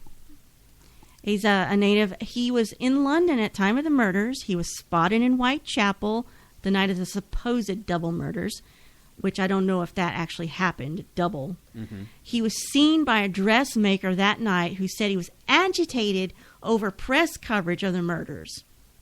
When it was brought up, or he was reading about it. Deeming had the same method of throat slitting, but, there is evidence he did have intercourse with his victims, and I don't know there was evidence of that with Ripper's victims. Now, Deeming is known for killing his family members. He had some psychosis where he hallucinated visions of his deceased mother. He did have syphilis for 2 years, which he got through a prostitute, and that made him angry. He had the right height. He had the mustache, a long coat. He wore a hard felt tall hat. Now, what so they've got him in the right place at the right time. And I got this said, so in the 1988, our FBI did an official profile on who Jack the Ripper could be as a criminal profile. And they just recently released it. They didn't do it back then. So we see how Deeming stacks up. Mm-hmm. Jack the Ripper was a male, Caucasian, between 25 to 38 years old. Deeming was 35. Jack the Ripper probably had a domineering mother. Deeming had this with a father who also did time in a lunatic asylum. Jack the Ripper would carry a knife with him always. So did Deeming. Jack the Ripper contracted an STD. Deeming had syphilis, which was the reigning STD of the time. Mm-hmm. Jack the Ripper got an STD from a prostitute. Deeming, yup. And he thought he was justified in killing the woman who gave it to him. Jack the Ripper would have been interviewed for the Jack the Ripper crimes. Deeming was questioned for these crimes. Ripperologists claim that Jack the Ripper was a seafarer. Deeming was the same thing. He came in on a boat, hung out in the East End, hung around the docks. So, the other things they want to point out about him is he had the syphilis 2 years. He was the right height, and he had all the physical features. Now, Australia has a remnant of the shawl from Catherine Eddowes. It was found from Constable Amos Simpson, and they showed it in the video. It was 2 pieces of strip, but it's framed like a picture.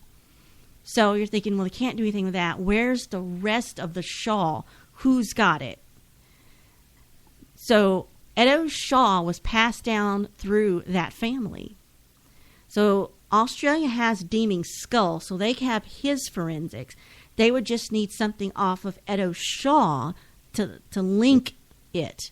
Mm-hmm. So they found a man who bought the shawl at an auction in England. And they asked the guy, can they take swabs of the stains on her shawl for DNA testing? And he says, you can do it as long as it won't damage the fabric. And they said, yeah, it's fine. So they did the testing. There's multiple stains on the shawl. They're looking for body fluids from the murderer. The problem is there was too much contamination because it had too much of the body fluids from the victim. So they got one of the letters that's believed to be genuine from Jack the Ripper, and they pulled the stamp off the envelope and tested the glue for licking the stamp. Mm-hmm. It's female. The DNA from that's female. So this is where they get the idea, is this Joe the Ripper? And they mention Marcy Percy stabbed her lover's wife and child to death in a jealous rage during this time. She would be the only suspect. But what they think, though, is Deeming had his wife Marie lick the stamp for Deeming when he posted it. So that's what they think. Australia thinks all they need is some DNA, and they can shut the case on this. So basically, it's still in a state of it's inconclusive. So yes, great timing, Surlana, because we got to take our bottom of the hour break. And basically, we'll open the phone. We'll probably take Gordon's phone call. You've been calling like a maniac. Hey, you're listening to Spaceboy Universe. And it is 1100 KFNX, Independent Talk, Cave Creek, Phoenix. Don't touch that dial. We'll be right back.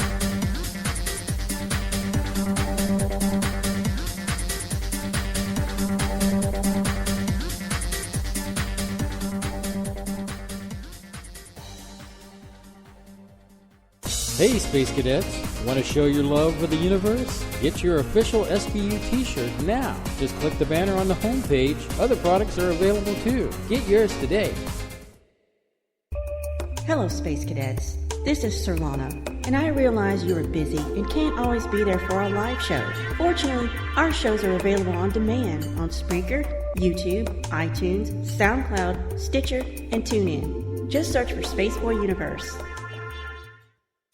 This is author Jordan Root. You are listening to the Spaceboy Universe. This is K28, and I'm listening to Spaceboy Universe. Hi, y'all. This is Lori calling from Texas, and I love listening to Spaceboy Universe. Rock on, Spaceboy. Hey there, this is Wendy. I'm listening to Spaceboy Universe. Hey, this is Elisha, and you're listening to Spaceboy Universe. Hey, y'all. This is Lorelai Jamil. I listen to Spaceboy Universe. Don't you? Tell your mom and them I said hi.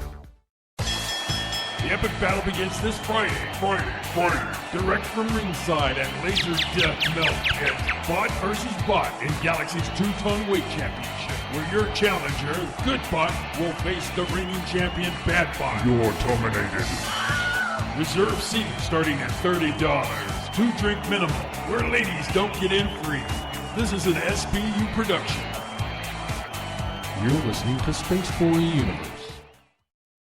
Hey, Surlana. Yeah, Spaceboy? A lot of people have been asking about T-shirts from the universe. They have? Yeah, in fact, they've been, seeing these things pop up here and there, and they've been wondering where to get them. Well, all you have to do is go to spaceboyuniverse.com, and there is a banner ad right there you can click on, take you right to the store so you can grab a T-shirt for yourself. Is it just T-shirts? Well, no, there's more than just T-shirts. You can take a piece of the universe with you on many different kinds of products. Sounds cool. Go to spaceboyuniverse.com. Hey, Surlana! What? If Spaceboy Universe was cheese, would you eat it? Come on now, it's a simple question. Maybe. Spaceboyuniverse.com. Techno, dance, atmospheric moods? Yes, my friends. My latest release, Digital, has something for everyone. Even makes a great gift for Grandma. Buy your digital download at spaceboymusic.com. Hey, Surlana. Yeah, Spaceboy? I've been getting a few calls lately about people that are just not able to catch the live show, and they're wondering about the on-demand show for Spaceboy Universe. Indeed there is. You can catch our archives on our YouTube channel and on SoundCloud. We're also on a variety of other platforms such as Spreaker, TuneIn, and Stitcher. Well, that sounds cool. It is. So check out our archives on any of these websites. And you can definitely get to these links by going to spaceboyuniverse.com.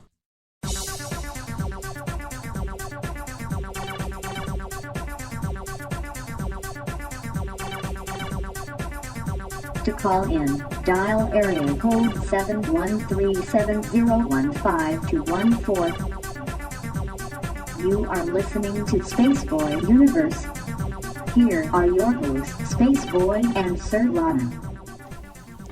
It's been a great, interesting talk tonight. Surlana, you had something you were going to mention about topic ideas. And I was just mentioning, this is such a big topic. If we missed something significant or something you wanted us to cover and we didn't, or maybe you've got an idea for a show topic that you want us to talk about, why not tell us that at contact@spaceboyuniverse.com, or you can tweet it at us at the SB Universe and let us know.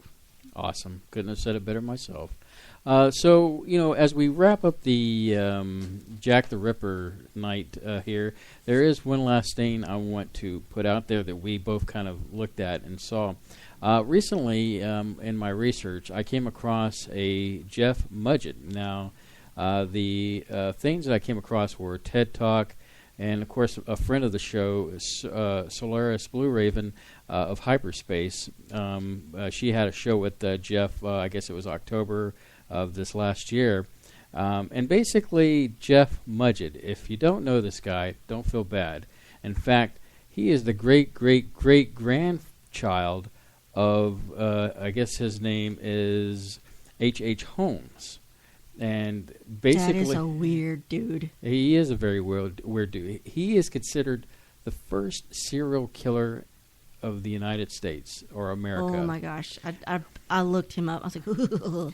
Now, why? What's you ask? Well, how's this a connection to? You know that show you love to watch, American Horror Story? Mm-hmm. They could do that on him. Well, it's interesting you brought that up because I guess it was this last season, American Horror Story Hotel.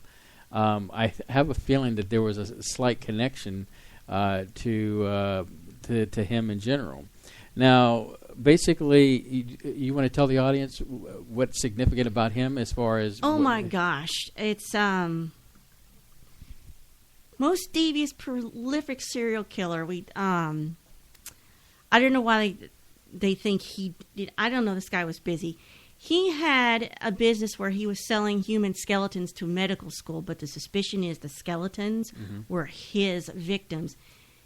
He had been in London at the time selling bones in 1888, so I think that's what but he definitely had the cojones to do something like that. He's most famous for his murder castle in Chicago, which served as a hotel / human slaughterhouse during the time of the 1893 World's Fair. So this was a large building he did, soundproof rooms, secret rooms, maze-like hallways, gas chambers, acid baths, incinerators. Very, very interesting stuff. Yeah. But so this Jeff Mudgett, his ancestor, is basically saying that that he is Jack the Ripper, that he had time to, I guess, go across the big pond, commit these murders, and I guess came back. Now, the TED Talk was quite interesting in the sense that it really kind of builds up his case, but it leaves you off in a cliffhanger like, hey, if you want to know more, read my book. And so that's marketing. And that's marketing, a great piece of marketing. In fact, I'm going to look forward to getting this book because, the TED Talk was very interesting. I do have my reservations as believing that he was Jack the Ripper, but it doesn't take away the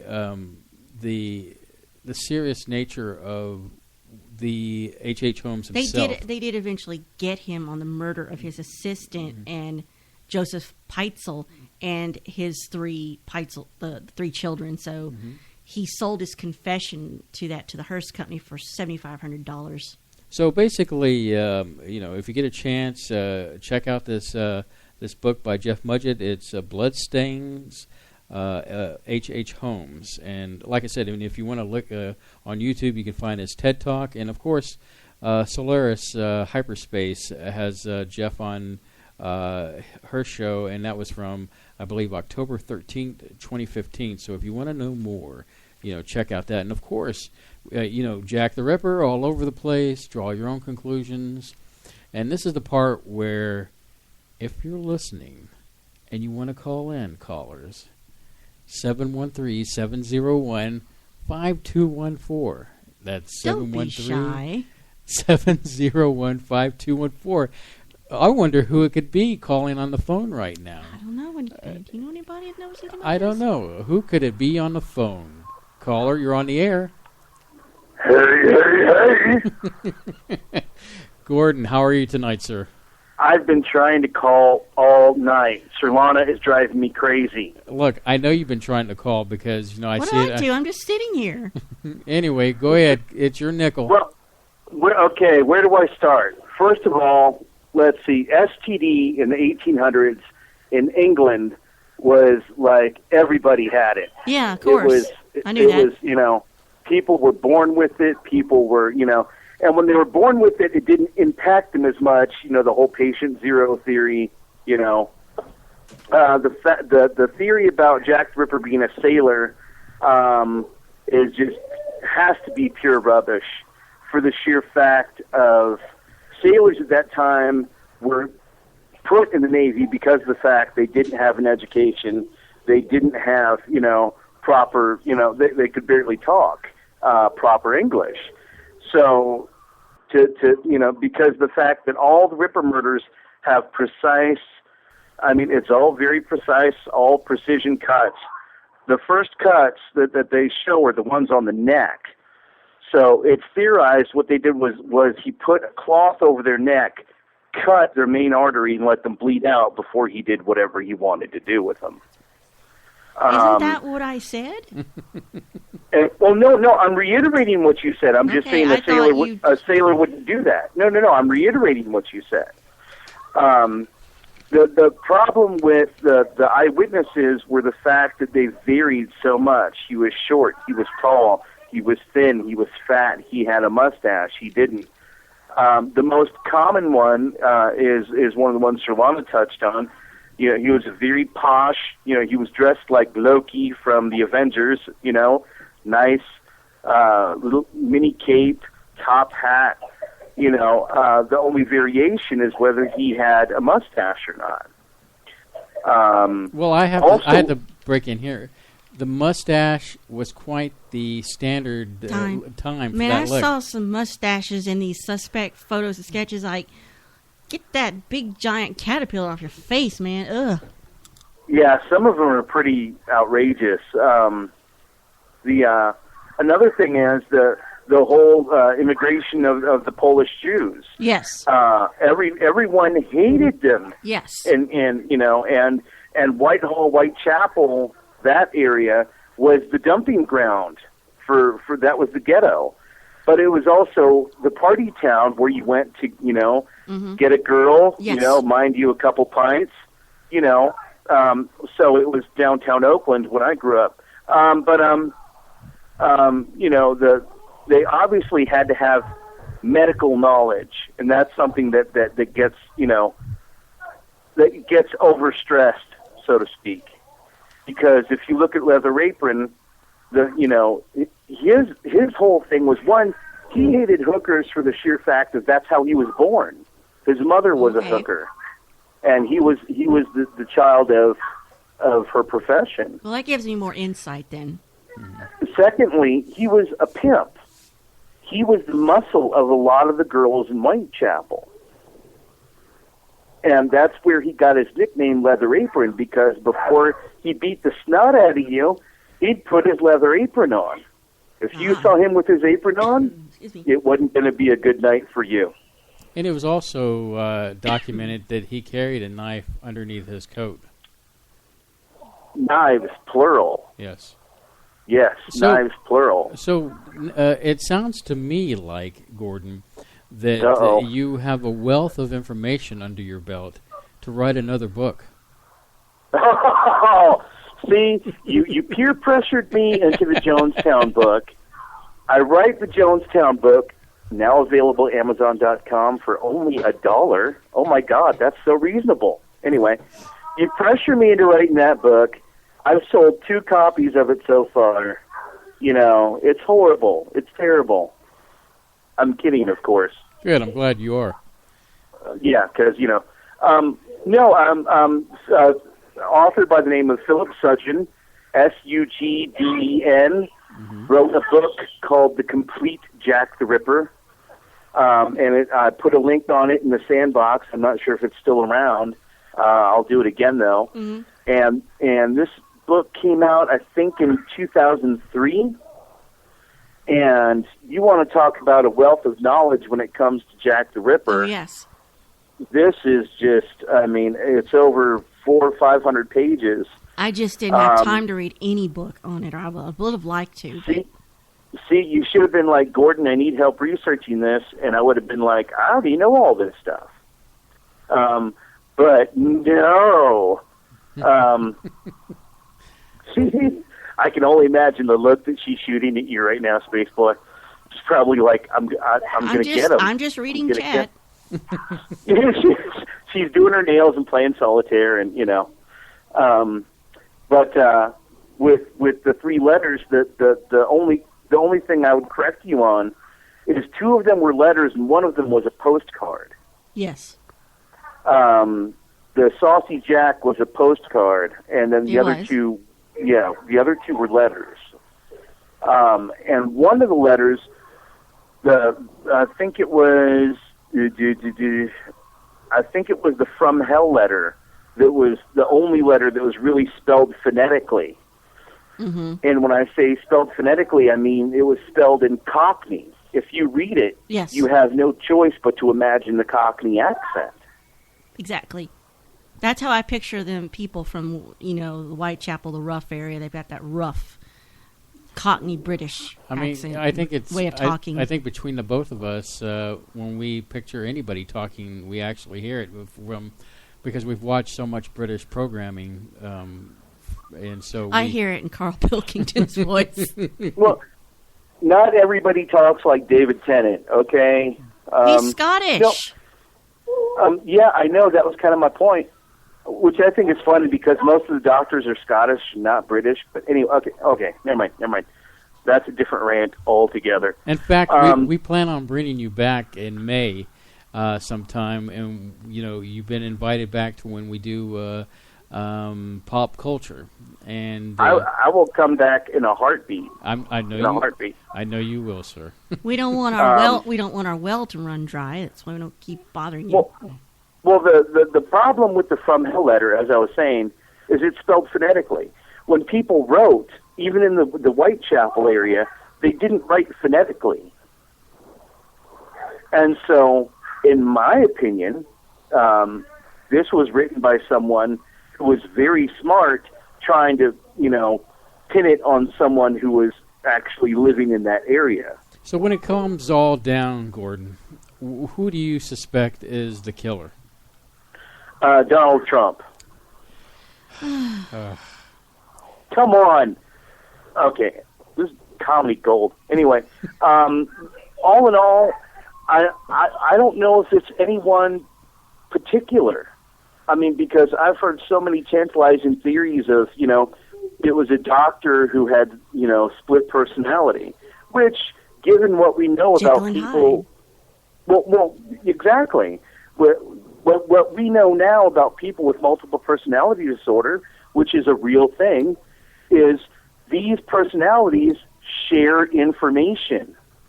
So if one of them knows medical knowledge, then the other one will. If, one knows how to tie a shoe, the other one knows how to tie a shoe, so on and so on and such. I've heard that theory. The theory you brought up, the Jill the Ripper theory, which I've heard quite a few times, but in so many different contexts. Mm-hmm. Jill the Ripper was another prostitute who was trying to get rid of her competition, and her father was a doctor. That's how she knew where to cut and how to cut and blah, blah, blah, blah, blah. But with so many of these Jack the Ripper theories, as Surlana pointed out, there is not a lot of evidence to support any of them. And so to say flat out, well, I think it's this guy, I think it's that guy, that would, I don't want to speak ill of the dead if I don't have to. Do you know what I mean? Okay, if that's your point of view. You're like, I wanted an answer. Well, I just don't want to say by definition, I definitely think it was the Duke or blah, blah, blah, blah, blah, when in fact, there's such a vast cornucopia of viable suspects. And that's why I say that when I say the Duke and I emphasized him, it's a theory. There's a lot of things that make you go, and makes you wonder. And just like Surlana's person from Australia, there's a lot of information there that make you go, and wonder if that could be that. Of course, it's all theories. We don't have anything solid as far as evidence to actually definitively say this is the person. But I have to admit, between my guy and Surlana's, there is a possibility that it could be either one. So, hold on just a second here. I just goofed up. Resume call. Did you cut him off? I think I just, are you still there, Gordon? Gordon? No, but I am. Oh, okay. Well, Gordon, I'm sorry we hung up on you. Dano, it's good to hear from you, my friend. How are you? Well, it's such a gory subject, but I think what attracts us to these things is the mystery involved. And I never got too much into it, but when it happened where I was living back in the 70s with the Zodiac in the early the 60s and 70s, and it was a horrifying experience, to realize that we get these serial killers every so often and that we're really not protected by society. We're supposed to have some kind of social contract. And at the same time, most people say, "Oh, take weapons away. That'll stop mass murders," and that's not going to stop it at all. Yeah. Right. Yeah, that's just that what comes to mind as I listen to your program. I've seen a couple of these documentaries on the Ripper, but all I keep thinking about is how similar. It doesn't matter what time in history. But when you're talking about Western cities, I don't know, perhaps they had them in Eastern cities too, where you have a society that supposedly has some kind of a police force or palace guards or whatever, and they're supposed to protect. But all they protect are the leaders. We see it today with they're covering their own butts. You say. Well, yeah, but and the fact that how can you protect everybody when you take weapons away from the populace? Amen. And not that I love weapons. I mean, I'm a very nonviolent person, but I realize as I get older in life that you can't, mommy and daddy can't protect you all the time. And when you get these sick people, maybe, like. I don't want to get into another area here because I have gay friends and all, but some people have said that they felt that the incidence of homosexuality was going up because of overpopulation. Well, I suggest, I don't know if that's true, but I suggest that the violent serial killer thing is maybe a similar thing. As you get so many people struggling and trying to get theirs, and you put them all on two coasts of, we'll talk about America now, of our country. The East Coast and West Coast is where most of the population is gathered and is intense. You're saying we're too close together and we can't get along, and it just manifests in this fit of murderous rage? Well, I think it's survival. It's not just getting along. I mean, part of politeness and manners is living in a crowded society. But I think it goes beyond that for survival. I mean, in the area I live in, people can't. They're saying, "Oh, the rents are too high," and you go other places and they go, "Well, the food prices are too high and the fuel prices," and so people sometimes end up cocooning. And then if you get a mind who maybe as a child, I think a lot of this was not nurtured correctly by a loving mother and father. That's the source of everything is your upbringing. If it didn't happen right, then you'll just perpetuate that wrong way of living on and on and on. And then you turn that around as this person becomes an adult and they're out alone in society. Even if they have great wealth or success in life, they get freaked out by all the people around them and want to dominate them. It's a sickness. I'm telling you, it scared the heck out of me when the Zodiac was running around the Bay Area. It really was a scary thing. Yeah, I was going to bring that up. How do you feel, when you were younger, seeing that in the news, how it compares to maybe some of the similarities to the Jack the Ripper story? Well, the only similarity I can come up with, I mentioned it on the chat room here, was fog is a great disguiser. It seems like whenever you have a foggy, dark area, after dark, this type of evil will prowl. If you stay off the streets most of the time in the daytime in a major city, you're probably not going to get murdered, if you're just minding your business. I mean, it can happen, but boy, you go out after dark in any kind of a country that has maybe a lot of snow or a lot of fog. I think fog, is not cold enough that it's going to keep everybody in. And boy, just look at the similarities, San Francisco and London, Oh, yeah. Well, Dino, we appreciate you calling in. As always, you always have an open invitation to call us. So, well, I just hope it added to the discussion. It did. I'm not an authority on this. It did. Okay. Have a good evening. You too, my friend. Dino. Bye, Dino. All right, caller, you're on the air. You're probably going to be the last one tonight. Who's calling? This is Ty from Edmonton, Alberta. Hello, Ty, one of our Hi there. favorite Canadians up there. How are you, my friend? Are you knowing doing- the smack well. that Dennis is talking about you, or is it true? Oh yeah, it's all true. Okay. He wouldn't lie to you. Oh, sure. I had a question about Jack the Ripper. Shoot. Is it possible, or is there a theory out there that there possibly might be a copycat, like That's what I Jack thought. the Ripper or Jack the Rippers? That's what I thought, because once this info got out in the public, I was asking Spaceboy, I said, do you think maybe it could be one guy and then maybe one other guy or two, maybe a couple other guys said, oh, well, let's just go do the same thing. And, you know, and some of them says Jack wrote these two letters like, oh, well, let's send a postcard or let's send our own thing. Oh, let's send him a kidney, you know. And Well, they were getting lots of reports in the press that they were getting bombarded by different people. And, you know, you see that in kind of modern day issues where people coming forward to claiming that they were the killer when it's obviously the person who's saying it couldn't possibly be the killer because it doesn't fit the MO or it doesn't, you know, not the right height or so it's, and then plus you're dealing with 11 kills within a certain time frame. It is plausible that you're dealing with somebody that just wanted to possibly, you know, as for sport or for whatever reason, try to mimic the killer to bring attention to them.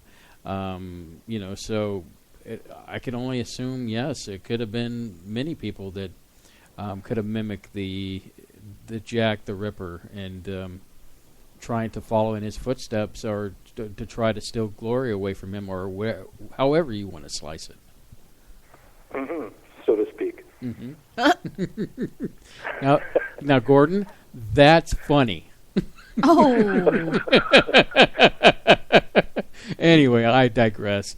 But yeah, so well, it kind of dawned on me because there was like different letters in a postcard, and the witnesses seemed to be contradicting each other as if maybe they saw two different people, or maybe more. Mm-hmm.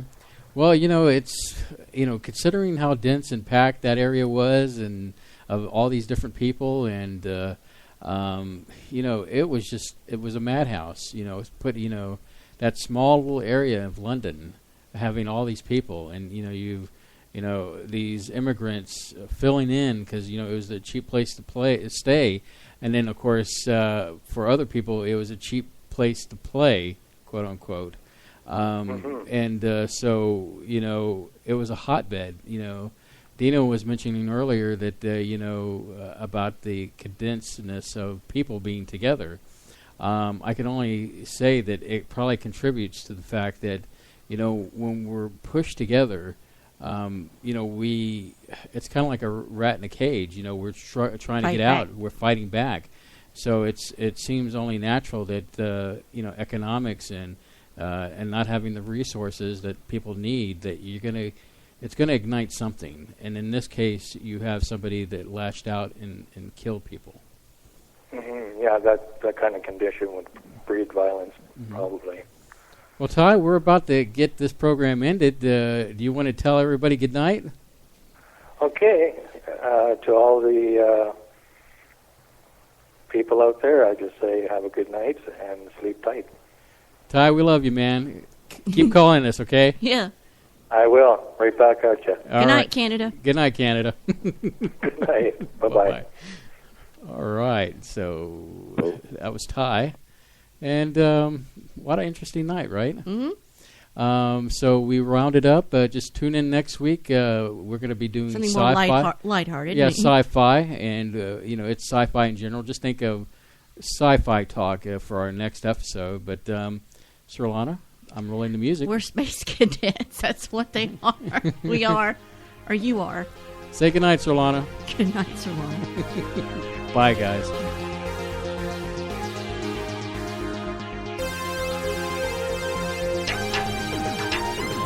Spaceboy Universe is hosted by Spaceboy and Surlana. Executive producer is Surlana. Producer credit goes out to Dennis Koch.